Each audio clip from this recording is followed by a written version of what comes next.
malupit na Luna and with him siguro ng Lam. The tanky build lamb. Ano ba pwede natin itawag sa tank na lamb? No? Parang nag-iisip ko na magandang tawag sa... Hindi lambot eh. Hindi siya malambot, man. Ano yan? Mapag-iisipan natin kasi marami nang Actually, yan yung parang mas meta pagdating sa lamb eh. Gagawa talaga siya ng tank. So, makakapag-assassinate siya. At the same time, makunat siya. Matagal survivability niya. Oh, and alam naman na siya yung papagitna sa kanilang lahat dahil siya yung dashing in and out eh. Kaya kakailanganin talaga yon. Pero ito na ang pinagkaiba ngayon ng ating mga tropa. As yung kaninang nakita natin, yung Hano na nasa jungle. Ngayon nilagay na nila sa mid. Mukhang magkakaroon na ng pagbabago, Sphere. In fairness mas aggressive ngayon ang Zeno Esports. Pero tignan mo naman si DRNG as you're mentioning kanina yung movement nila. Si DRNG, tignan mo kung nasaan. Under the sea. Sa tower siya, pre. Okay. Under tower lang, under tower lang. Tignan mo, di siya makalapit kasi takot siya kay Sun. Wala talaga siyang magagawa, no? Yung nilalagay ni Sun na pressure dito, nagawa na niya kanina. Yung kanyang mind game, no? Na mind condition na hindi mo kayang sabayan. And knowing Garo RP, meron kasi itong, nagti-TikTok kasi to, may zoom in, zoom out to eh, no? Yung kanyang enchanted arrows. Malayuan. Teka lang, may laban na dito sa mid. Speaking of TikTok, mga kaibigan, Marcelo. Uy! Death from below! Sakto-sakto naman agad ang tulak ng niwala doon para mapag-first blood sila dito. At wala na magawa si Now nagngangaw sa loob. Pero pinapanood lang nila. Oh no! Ang tagal! Hindi nila masigurado. Isa-isa. Kasi may ulti pa eh. Nakap na yung kanyang ulti ito. Isa-isa So may lang. para sa kanila, may shield sila nag-up. Parang Ayun. nakita ko yan kahapon nung kasama natin si Odon. Ang iniisip ko si Erp, gusto nila ibigay kay TNX para mapaaga ang lakas ng isang Lam. Kaso kung tutuusin yung early game, wala pa talaga siya gaanong damage doon. And against Adan na merong shield, extra shield, malaking bagay yun, masusustain niya kaagad. Uy, ano yun? At ito nga, tumayo na lang yung robot, Erpy. Ako po. Ayan. Hop to the ball game. And this is it, Pansit. Naging okay na ulit. 3 minutes na tayo. So, konti lang yung nagalaw. Pero tignan mo naman, kailangan mo yung DRG pa uwi para makapagpahinga.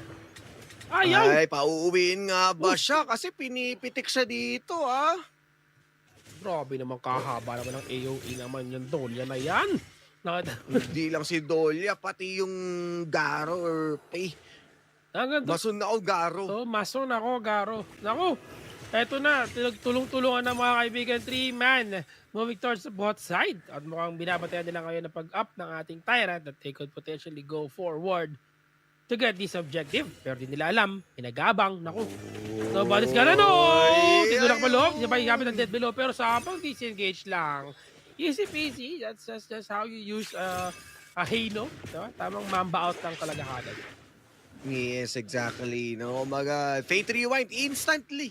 At meron pang dalawang tulak, no? Itong si Long at saka si Kian. Pero hindi pa rin naging sapat yon to finish the kill against Nikon. No? Mas ibang-iba talaga itong Hano na to considering kanina no nasa jungle. Mas madaling mahuli. Kaso si Long, the pressure is on na naman. Nandito sa ating mapa. Oops, TNX, mga kaibigan, ginawa tiyanak yung ating Tyrant dito. Nakuha nila, pero hinabol ang dulo ng mapa, mga kaibigan. With a U1! Shuwan was able to get that 1 kill, pero di pa sila tapos ito kasi makakuha pa sila ng isa after getting the objective towards the Tyrants. And that's going to be pretty huge naman para sa Team Secret. Speaking of huge difference right now in terms of ating gold, na mas tumalaki palalo in favor of Team Secret. Tayo pambuhuli talaga dito ni Son, no? Uy, outrange kita, Idok. Wala ka magagawa. Titignan mo, RP, yung kanilang naging conversion after invading yung part na yun ng mapa. Binigay nila yung... Oh no! Napakalalim. Binigay nila yung blue buff dito kay Son kasi alam naman nila na ang enchanted arrow napakalaking kain sa mana. And having that silent arrow also, yung parang palaso na may kasamang hangin. Ano yun, malakas din talaga sa mana yun. Kaya yung Garo, medyo skiller yung dating niya eh. Hindi lang basta-basta yan na nagdo-normal hit. And a good decision, having that blue buff also converted ng ating unang tore para sa side ng Secret. Hindi pa yata tapos ang laban kasi habang ina-explain mo yan, meron pa sa unang paparating sa ating top side. Pero hindi, binipilit siya dito ni Shuwan kasi medyo delikado para sa kanya. Malalim siya, no? He's the only one there sa jungle side. ng Zero Esports dito. Pero tamang disengage lang over the wall para makapag-out na dito. Pero tingnan mo naman yung mid-8, pinag-2 point na mga kaibigan. Muntik nang madali si Neo dito. Pero nakakuha nila yung first kaya Ayan tower. na, Sabay Mamba Bob out, Fate Rewind. Napuro yung kanyang And HP pero di sapat yan para mabuhay siya dito. Pero yes! He will survive this one. Op, paikot-ikot na para Ay, may Trumpo. Tori ulit. Buhay na naman yung Trumpo! Trumpo tuloy. Sabi niya, nasira ako na yung pre ah. Nabuhay yung tower, my friend! Hindi mo sila tapos ito. Nakakuha na naman sila ng isang kill. Pero yun nga, nakapalit ang buhay ni Suwan. And what a wow. Nakita na naman natin si Bob the Builder. Oo, Bob the Builder siya dun eh. Sabi pa ng Suwan dun, wala nang Tori dito. Dito ako tatakbo. Kaso, itong si Now Now, nakaabang sa Gedli, nabaliktad siya. Kaya naging 1-1. Kaya nga, yun nga eh. Yun lang, 1-1. Naging now.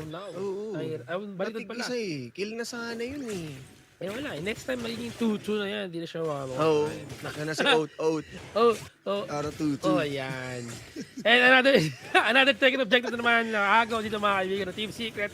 And it seems like they're really controlling the game right now. The face of this game, once again, destroying the first tier towers ng Zero Esports. Pero yung bot, sinagad din na hanggang dulo. Second tier tower as well has been taken down by Team Secret. And they're also still going very aggressive right now. Tinoon man si Long man. Nandito ngayon sa ating jungle. Susubukan makakuha na. Uy! Napakagandang ni Mai Shiranui!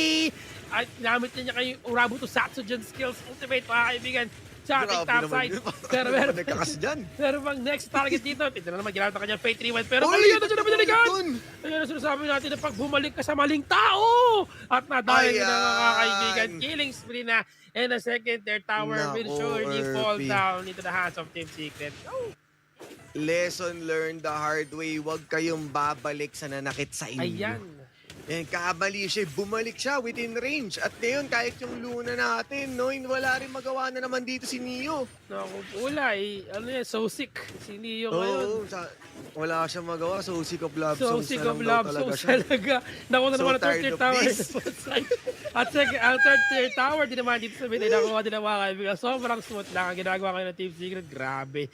Hindi na yata alam ng Gen Z yung Neo. Di yata, or- pare. Di yata. Oo, wala na yata yan. sa mga Search na lang, so nanonood sick dyan. mga kaibigan. Baka marinig nyo na yan. Pero pasok sa lang mga kaibigan. Oh, Kasi ayun na, ginagawa dito para oh, pick oh. up pag-iitay pa. Inikutan niya para mag-crowd control na kanilang kalaban dito. Pero buhay pa rin sila sa loob. Si Han ay nadali din naman mga kaibigan. Yuan will fall down. Double kill para kay Nikon. Sabay kaching. Pinicturan sila dito mga kaibigan. At dali sila dito with the 10-4 score. Nakakunti bawi lang. Pero yun nga lang, lamang na lamang pa rin.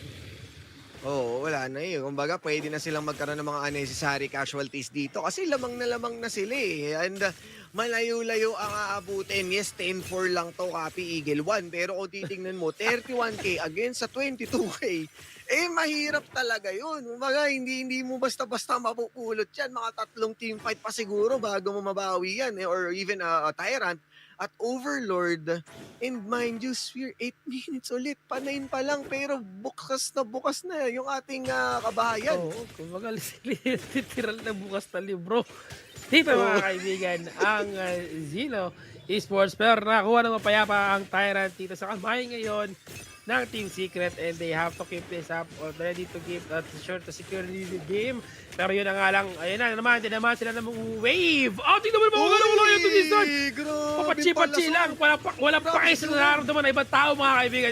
They are now going in towards the crystal. Wala na pati pick-to-pick pa. Wala silang inita dito na problema sa loob. And they're just gonna do it. Wala na silang gagawin dito mga kaibigan dahil tapos na ang laban natin. And they are now going sa ating round 2 in the last chance qualifiers tomorrow.